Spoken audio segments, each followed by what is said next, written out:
Je vais pas vous mentir, parfois je regrette d'habiter à Dubaï. Je vous en avais déjà parlé plusieurs fois, mais en vrai je me sens bien. Mais c'est juste que je sais que le fait d'habiter là, ça m'enlève tellement d'opportunités. Et même sans parler d'opportunités, je me suis quand même rendu compte que le fait d'habiter ici, t'as vraiment pas de vie sociale. Moi jusque là, ça me dérangeait pas. Ça fait bientôt 8 ans que je suis avec mon chéri et en vrai, on se suffit à nous-mêmes. Mais en fait, faut pas oublier que moi, je suis créatrice de contenu. C'est-à-dire que normalement, dans mon quotidien, je dois partager des choses. Sauf qu'en fait, moi, j'ai pas la vie d'une créatrice de contenu. Tous les jours, ma vie, c'est pareil. Je me lève, je mange, je vais au sport. Et après, je suis toute la journée devant mon ordi. Et je vous jure que du coup, ça vous empêche tellement d'avoir de la créativité parce que qu'est-ce que j'ai à raconter? Des fois, je me pose et je me dis, j'ai trop envie de parler, j'ai trop envie de discuter, mais j'ai rien à dire. Alors que j'ai bien conscience que c'est juste une vie normale, entre guillemets. Mais bon, mon travail de base, c'est quand même de proposer des choses intéressantes. Au-delà de ça, je voyage jamais. Genre, le dernier voyage qu'on a fait avec Flo, c'était en 2024 quand on est allé à Bali. En fait, Flo, il a sa vie et je peux pas lui imposer d'avoir envie de bouger, etc. Même si je sais que pour moi, ce serait quand même important. La plupart des influenceuses voyagent dans le monde entier, tu vois, pour avoir des choses à montrer, à partager, parce que c'est quand même sympa quand tu suis quelqu'un de découvrir des choses, quoi. Et puis même, sans parler des réseaux, hein. L'influence, c'est un métier où t'es ni stimulé intellectuellement. Honnêtement, t'as pas besoin d'être sorti de Saint-Cyr pour être sur les réseaux. Donc en fait, je m'ennuie très rapidement. Et du coup, je vais avoir grave souvent des phases de down. D'ailleurs, je vous en avais parlé en décembre. Je vous avais dit que malheureusement, il y avait beaucoup de jours de la semaine où au final, je terminais dans mon lit, à rien faire, et puis je culpabilisais. Et en plus, je m'en voulais d'être comme ça parce que j'ai conscience que mon métier, il est incroyable. Tu peux pas te plaindre d'avoir une vie comme ça. Et du coup, en 2026, je me suis dit que j'allais vraiment plus voyager. De 1, j'en ai extrêmement envie. De 2, j'en ai l'opportunité. Et de 3, au moins, j'aurai de quoi raconter.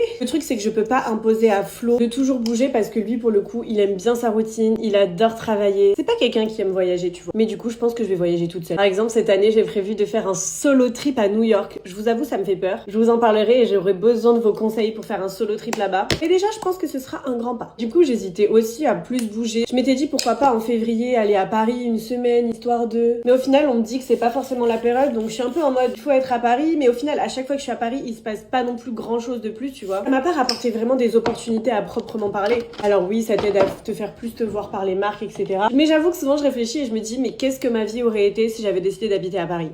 Très différente, probablement.